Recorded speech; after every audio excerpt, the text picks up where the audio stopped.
Les gars, c'est l'épisode le plus humiliant de foot de rue toute saison confondue. Au nom du tout-puissant, c'est probablement le seul épisode où une équipe entière se fait humilier par un singe. L'épisode commence avec les Russes qui arrivent au mondial. On nous vend leur nouvelle recrue comme la plus grande attaquante de la planète. Dribble dévastateur, instinct de buteuse, terreur des défenses, bref, on nous présente littéralement Cristiano Ronaldo. Mais à un détail près, personne ne l'a jamais vue. Sa photo manque et elle ne sort jamais de sa cabine. Elle mange seule, elle refuse de voir les autres. À ce stade-là, tu te dis, peut-être qu'elle est ultra timide, ou alors recherchée par Interpol. Mais évidemment, Jérémy décide qu'il doit absolument la rencontrer. Officiellement pour étudier son jeu, mais on se sait les gars. Le poteau passe l'épisode entier à courir après une fille dont il n'a jamais vu la tête. Même sur Tinder, on trouve pas des mecs aussi déter. Et plus les Russes cachent Natacha, plus son cerveau s'invente un mannequin international. Et pendant ce temps, les bateaux livrent des dizaines de kilos de bananes. Des bananes. Personne ne trouve ça bizarre, genre à deux doigts de penser que c'est pour Gabriel. Et là arrive la star. Tout le monde retient son souffle, les portes s'ouvrent, et là... Un singe! On aura tout vu!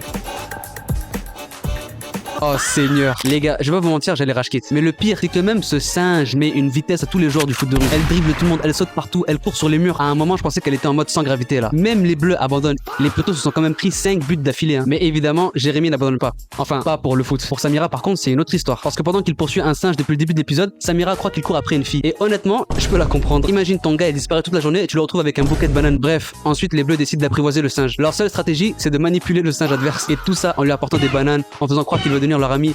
Il prépare un plan digne d'un documentaire animalier. Évidemment, ça part en couille, le singe s'échappe. Les Russes accusent immédiatement les bleus de kidnapping. Parce que, évidemment, élever un singe avant un match, ça par contre c'est normal. Le match reprend, les bleus souffrent, Natacha rentre et c'est terminé. Elle transforme le terrain en parcours d'acrobranche. Ensuite, t'as Gab qui trouve la solution. Il découvre que Natacha était autrefois une artiste de cirque. Du coup, le plan c'est de mettre de la musique de cirque pour la déstabiliser. Et au nom du tout-puissant, ça marche. Les Russes regardent leur meilleure joueuse faire son gala pendant que les bleus remontent au score. Imagine perdre la Coupe du Monde pendant que Mbappé lâche ton meilleur coupé décalé. Les bleus gagnent finalement 4-3 parce qu'il était plus fort et pas parce que le scénario les a obligés. Et à côté, Jérémy règle enfin son histoire avec Samira. Il lui prouve qu'il pourrait pas après une fille mais après un singe. Perso, ça me fait encore plus peur, mais bon, vas-y, on va laisser passer. Bref, cet épisode c'est vraiment n'importe quoi. Si vous voulez que je parle plus de dessins animés comme ça, abonnez-vous.